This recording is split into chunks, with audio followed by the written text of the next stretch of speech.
Hey everybody, this is Mr. Lowry. I wanted to kind of go over what we talked about in class today a little bit from this section, 10-5. There's a few key ideas in here that I'm going to point out to you, and then I'll do a few example problems as well to help you with your homework. The first thing you need to know is what a tangent is, and you'll notice this whole section is called tangents. Well, a tangent is a line, and it's a special kind of line that only hits a circle in one place. So the way I like to think of it is, imagine you have a watermelon, okay? And you're doing some target practice and you're shooting at this watermelon. Maybe you're shooting like a bow and arrow at this watermelon, okay? Most of the time if you hit the watermelon, your arrow is going to go through the watermelon, in and then out, right? It's going to come in and out. So you could draw a bunch of different lines that kind of go through the watermelon, representing an arrow that's coming in and out of the watermelon, okay? A tangent is a special kind of line that only hits the circle in one point. So imagine that you're shooting an arrow and your arrow goes bink and it just hits the very, very tip of the watermelon, just in one place, and it just nicks a little piece off the watermelon. It doesn't ever go into the watermelon. It just goes right over the top and just barely nicks the watermelon at one point, okay? So this line is called a tangent line. And then this point right here is called the point of tangency, okay? So kind of like an arrow that's shooting just the top of the watermelon, okay? Now these lines have another different kind of name. Obviously these, if we're talking about segments, these would be chords, but the kind of line that would like go through a watermelon, right, would be called a secant line. Okay, so we have tangents and secants. 10-5 is all about the tangent lines and properties of tangent lines, whereas 10-6 we're going to talk a little bit more about these secant lines. Okay, now there's a couple important properties that we need to talk about, so let's kind of take a look at those. Okay, here's the first one, theorem 10.9. Okay, break it down for you here. If a line is tangent to a circle, then it's perpendicular to the radius drawn at the point of tangency. Okay, so here's the line, here's the tangent line, right? Now here's a radius. It connects the center O to this point R. What they're saying is if this is a tangent line, then that guy has to be a right angle. The way we measure distances is basically we want to measure the shortest distance possible. So if we're kind of measuring the distance from this point to this line, this is the shortest distance here. Remember that the line hits the circle at one point, and then this is a 90-degree angle. So that's kind of the first idea that's important. Okay, the second idea here, 10.10, is actually the converse. Right, so it's the same idea, it's just written kind of in reverse. We flip the hypothesis and the conclusion. So this starts with perpendicular. If this line is perpendicular to that radius, then it must be a tangent. Okay, let's read the whole thing. If a line is perpendicular to the radius of a circle at its endpoint. Okay, so here's a line. We're not assuming it's a tangent yet, but this is just a regular line. What we know is it's perpendicular to this radius at its endpoint. Then that line must be a tangent. Okay, so again, those are kind of related. Let's kind of see if we can unpack it. This says, if it's a tangent line, then it's perpendicular. This is, if it's perpendicular, then it must be a tangent line. And again, what we're talking about it being perpendicular to is this radius that's drawn to the point of tangency, the one point where the big line hits the circle. Okay, so once again, if the line's a tangent, it's going to be perpendicular to the radius drawn to the point of tangency. If it's perpendicular to the radius drawn at the point of tangency, then it must be a tangent. Okay, so those two facts kind of go together, and the way to prove those is actually an indirect proof, which we talked about in class. It's kind of tricky. I may, if I have time, do a video on indirect proof for those of you guys who missed class. But just for now, just for getting you started on the homework, that's kind of some of the main ideas. Okay. Now you have one other idea here that actually builds on those, and that's this guy. Okay. If two segments from the same exterior point are tangent to a circle, then they are congruent. So what we have here is we have this thing called an exterior point. Okay, so we have a circle. We have an exterior point, so some point just floating outside of the circle. I kind of like to imagine that this is like the world, and this is like a satellite or something like that orbiting around it. And this satellite is beaming signals back to Earth, but it's doing so in a way that these lines are tangents. So here's A beaming a tangent signal down to point C, or through point C, and here's A beaming a tangent through point B.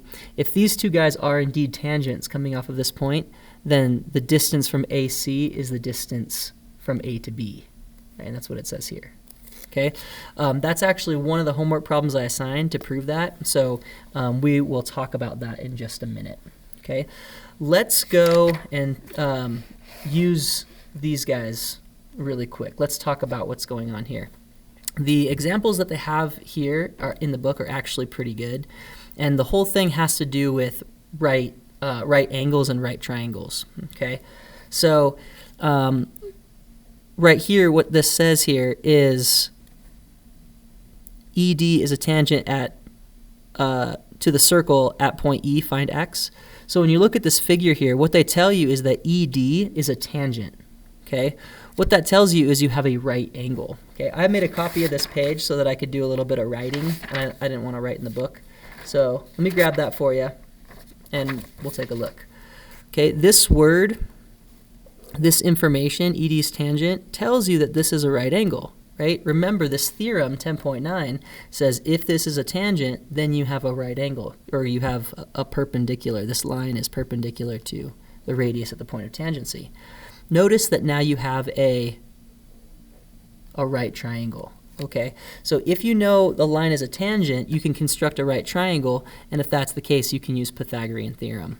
So if we want to find x here, right, what we need to do is Pythagorean theorem. So you'll notice they have 3 squared plus 4 squared is equal to x squared, right? That's kind of what's going on here. So 9 plus 16 equals x squared, or 25 equals x squared. When you take the square root of both sides, you're going to get 5 equals x. Okay, so if you know that you have a tangent line, then you know you have a right triangle. And if you know you have a right triangle, you can use the Pythagorean theorem to help you out. Okay, let's take a look at a couple more problems that kind of use that idea that are actually from your homework. Okay,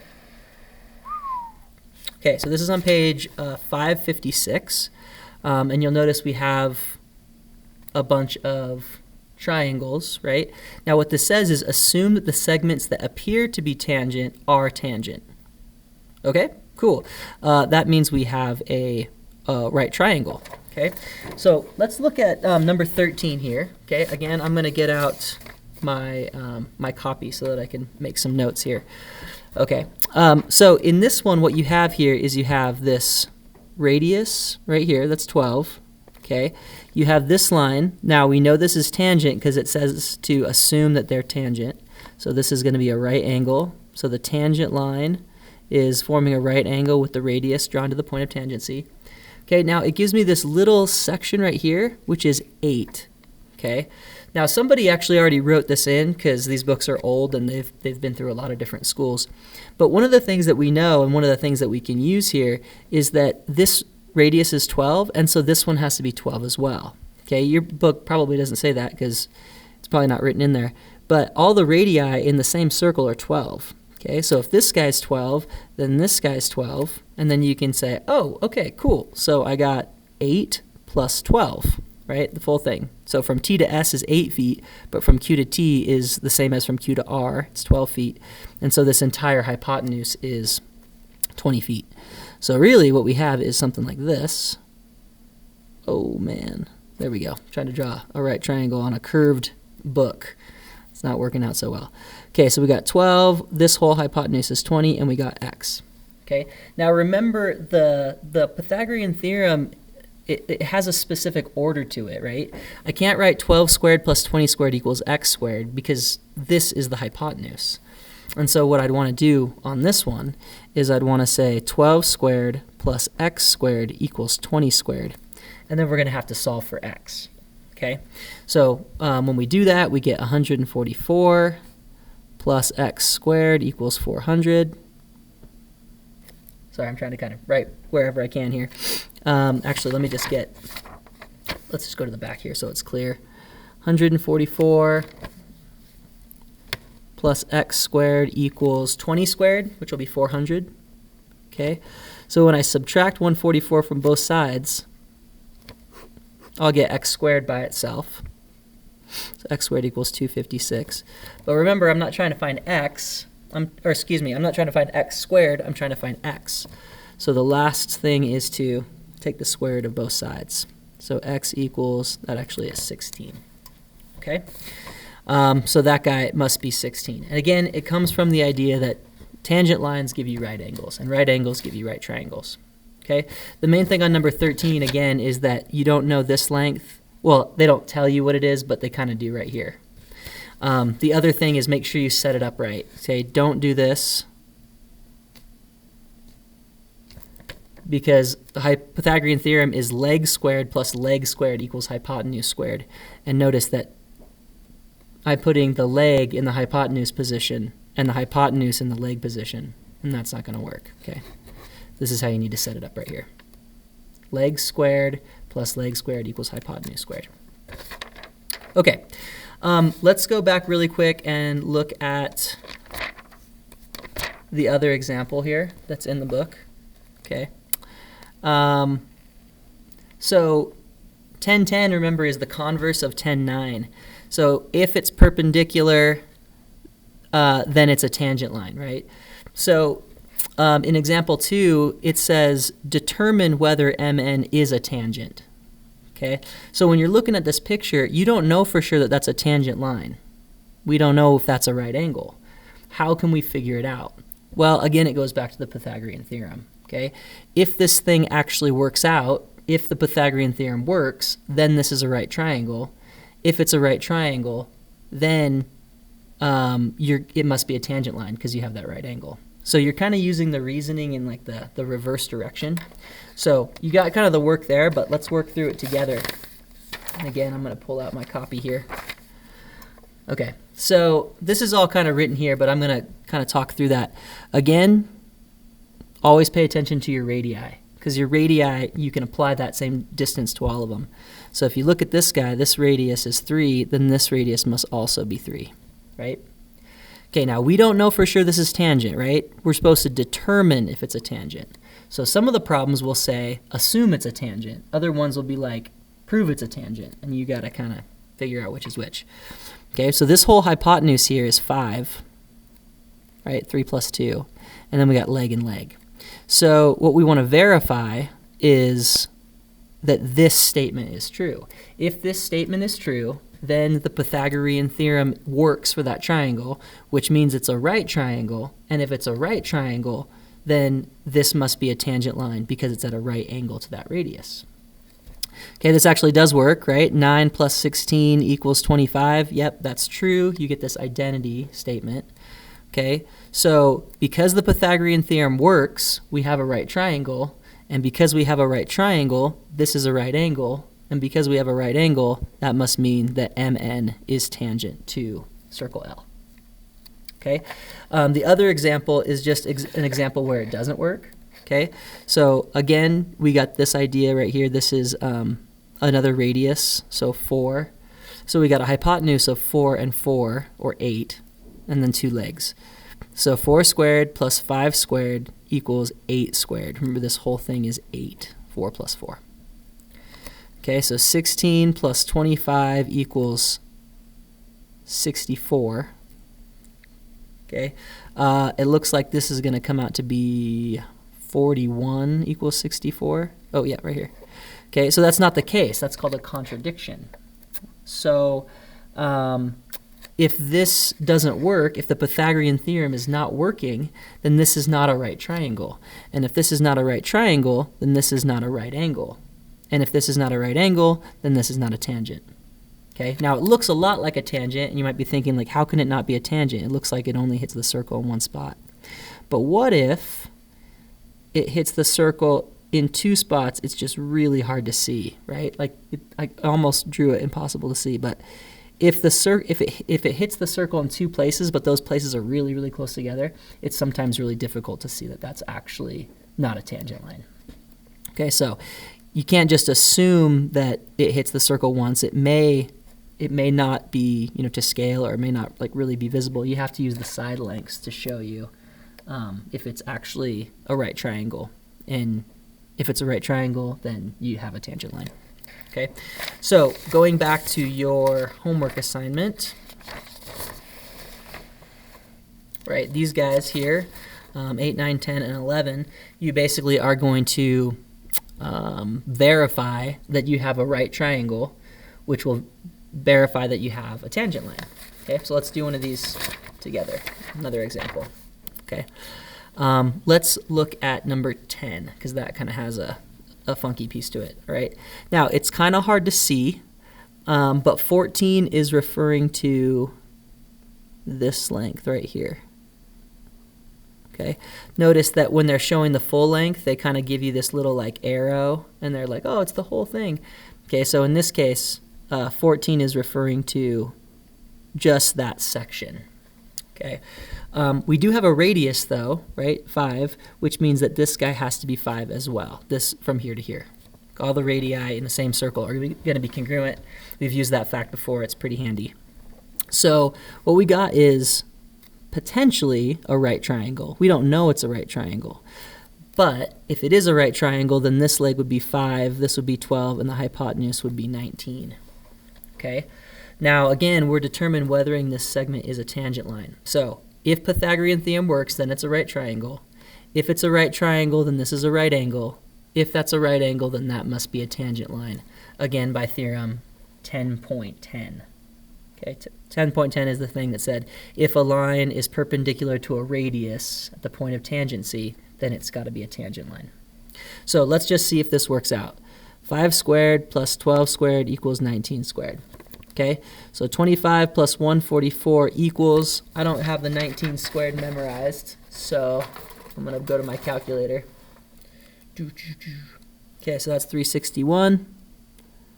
Okay, let's just double check. So 25 plus 144 is 169, which is actually 13 squared. So 169 equals 361. Nope. Okay, so the Pythagorean theorem does not give me a true statement, which means this is not a right triangle, which means this is not a right angle, which means this is not a tangent. Okay, so my answer here would be not a tangent. However, we want to show some work, right? So on your homework, you'll be doing this on a separate sheet of paper. You'll have the equation here set up, Pythagorean theorem, right? You'll have the steps showing that it's not true. It actually gives you a contradiction. And then you will conclude, of course, that it's not a tangent. Okay, so that's kind of the chain of reasoning for you. All right, so we used theorem 10.9, we used theorem 10.10, okay? We got to talk about theorem 10.11, and it might be a good time to prove that theorem just because it's one of your homework problems. So we're bouncing around a little bit here, and we actually proved this in class together. So 27 is to prove theorem 10.11. Now, if you were in class, we already proved it. You already have that in your notes. You just use that proof. If you missed that, though, let's talk about that. Okay? So theorem 10.11. If two segments from the same exterior point are tangent to a circle, then they are congruent. Okay, so let's kind of reason through this here. Here's my circle, and first I'm going to draw an exterior point. Okay, so again, I like to think about this as like a planet and then like some satellite out here. Right, now what we want to do is we want to draw a line that's tangent. So coming from this dot, we want to try to draw a line that's only going to hit just the edge of the circle once. Now that's kind of hard to do, and I didn't do it perfectly, but let's say that there's a tangent, a point of tangency right there. Okay, same thing going over here. So we're going to draw a tangent line, and it's supposed to only just hit the edge of the circle. Doesn't go into the circle, it just hits the edge. Okay, so there's my other tangent line and my other point of tangency. Okay, what this theorem is saying is that this segment has to be the same as this segment. From here to here is the same distance from here to here. Now we can do that building upon what we already know. So let's start with some labels, A, B, C, D. And if you're going to do this proof, then you have to kind of draw out the same figure because, you always want to have a representative figure to go with your proof. Okay, now I just added the radii, right? From here to here is a radius, from here to here is a radius. Also, what we know from the previous theorems, 10.9 and 10.10, is that if this is a tangent line, then it's going to be perpendicular to the radius at the point of tangency. All right, same thing here. If this is a tangent line, which we know it is, then we have a right angle at the point of tangency. Okay, so that's kind of the setup. I'm going to draw one other line that's going to help us out here. Okay, and now we got, notice, two right triangles. So this is kind of how the proof goes. Let me talk through it and then we'll write it out. Okay, I have two right triangles, and I know that this side is congruent to this side because these are both radii of the same circle. I also know that these are both right triangles because tangent lines form right angles with the radius. That's theorem 10.9. Okay, one other thing I know is that this segment is congruent to itself, right? And if you think about all of our triangle congruence theorems, we added a new one last week called hypotenuse leg. We talked about where that comes from and how we can use that in proofs. So it only works for right triangles, but these are two right triangles, and notice we have a hypotenuse congruent to a hypotenuse and a leg congruent to a leg. So by hypotenuse leg congruence postulate, I think it was, these triangles are congruent. Now if the triangles are congruent, then this segment corresponds to this segment and they must be congruent because corresponding parts, right, of congruent triangles have to be congruent to each other. That's the gist of the proof. I think it's about 7 lines, if I remember correctly. So let's write it out. Okay, so statements, reasons. The first statement here is just that we have tangent lines. Okay, so how you would say that in this case is line AB. Now, we're not just talking about segment AB right now. We're talking about the full line because tangents aren't segments, they're lines. But we can have smaller sections of that line. Okay, so AB, which is a line, and BC, which is a line, are tangent to the circle centered at D. So how you name a circle is you go circle centered at, so you draw a circle with a dot, and then you put the name of that center point. So this is a circle centered at D. So line AB and line BC are tangent to the circle centered at D. Okay, that's given.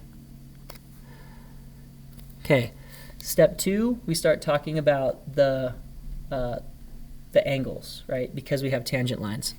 So angle DAB and angle DCB are right angles. Okay, the abbreviation your book uses a lot is RT for right, and then angles, angle symbol with a little S, so right angles. And that is theorem 10.9. Remember that if a line is tangent to the circle, it's perpendicular to the radius drawn to the point of tangency. Okay, so we already knew that. And if we have these right angles, we're talking about DAB, this guy, and DCB, this guy. If those two angles are right, then we have two right triangles. So now we can say triangle DAB and triangle DCB are right triangles. That's just the definition of a right triangle, right? It's a triangle that has a right angle in it. Okay, definition of right triangle. That's the kind of the abbreviation style they use in your book. Okay. 4, we're going to talk about the segments here. So now that we know these are right triangles, we need a hypotenuse and a leg. Let's start talking about the radii here. So AD is congruent to CD. We know that because they're radii of the same circle. And radii of the same circle are congruent. So that says radii of same circle congruent. And then we're going to talk about the hypotenuse, right? So we got leg congruent to leg. We got right triangles. Now we got to talk about the hypotenuse. dB is congruent to itself, dB. That's the reflexive property of congruence. Okay, now we're ready to say the triangles are congruent. So triangle A, well, I think we called it DAB before. It doesn't really matter, but let's just be consistent. Triangle DAB is congruent to triangle DCB. Okay, so we know they're right. We know they have a leg in common. We know they have a hypotenuse in common, or they have a congruent leg and a congruent hypotenuse.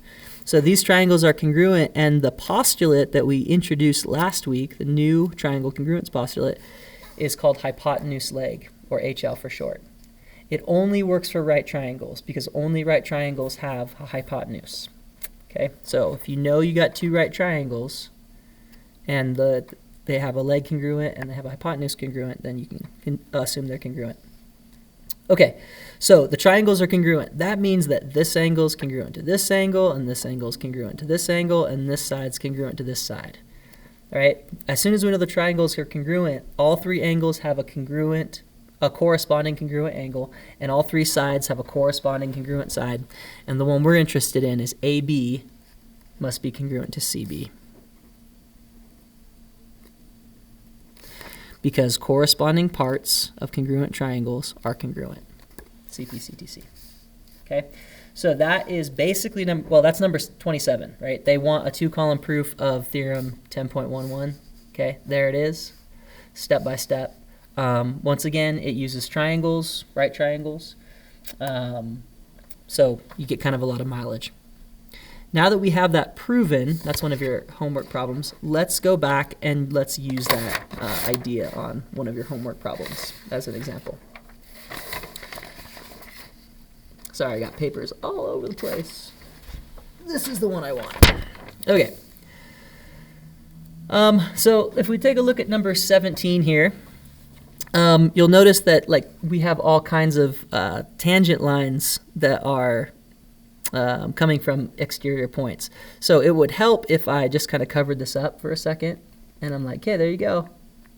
So again, we're assuming lines that appear to be tangent are tangent because it tells me up here that I can do that.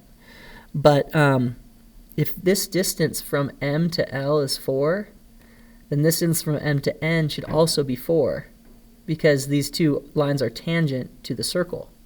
And that's what we just proved, right? These segments that are part of the tangent lines that connect the exterior points to the circle are going to be congruent. Okay, so if this is 4, then this is 4. Okay. Now we already have this guy is 2 right here, so again, let's kind of cover this up. Now we know the whole thing's 5, but we know this section right here, we have that same idea. So here's an exterior point, H, just hanging out there like a satellite. Okay, the distance from H to the point of tangency is congruent to H to this point of tangency. So if this is 2 meters, then just this section right here is also 2 meters. Okay, now the whole thing is 5, right? So if this part's 2, then this part's got to be 3. All right, and then we do it one more time. So if I look at this guy, and I don't care about anything else, these are two tangent lines, right? So I have this exterior point K, this little satellite, and I have this distance from K to the point of tangency, and this distance K to the point of tangency, and they have to be the same. And I know that just this piece is 3, and so this guy's got to be 3 as well. So we're kind of like working our way. I mean, I don't even know if we really need this guy right here. It just says to find x. We don't necessarily need to have this 4 or this, this 2 or whatever. Oh, well, I guess we do need this too. But just kind of to be thorough and give you an example here. Now, some problems that I've seen on different worksheets or books, they may ask you, find the perimeter of the whole thing. So if you have, an ACT question that's find the perimeter of this triangle, then you would know, okay, I'm going to use that theorem, theorem 10.11, and then you can go 3 + 4 + 4 + 2 + 2 + 3, and you can get the perimeter. Okay. One other hint that you'll kind of use that same idea down here. One other hint that I'm going to give you on this one is special right triangles. Okay, and the reason why is you can't really use Pythagorean theorem here because we don't have two sides. We got one side, and we don't know this side, and we don't know this side. So we're kind of stuck unless we use some extra information. You could use trig, like SOHCAHTOA, but we also have special right triangle ratios here. So if you remember, I'll kind of off to the side, give you a little hint here. If you have a 30, 60, 90, and the short side is x, the hypotenuse is 2x. In other words, the hypotenuse in a 30, 60, 90 is always 2 times the length of the short leg. And you also know that the long leg is always root 3 times as long as the short leg. So that's the relationship within a 30, 60, 90. This would be the 60, this would be the 30, something like that. So that's what you have here, but kind of moved around and in a different orientation. So I would use right triangle ratios to be able to figure out what some of the missing pieces are here. But you do know it's a right triangle, again, because you can assume that segments that appear to be tangent are tangent, which means you got a 30, 60, 90 because of that idea of tangent lines.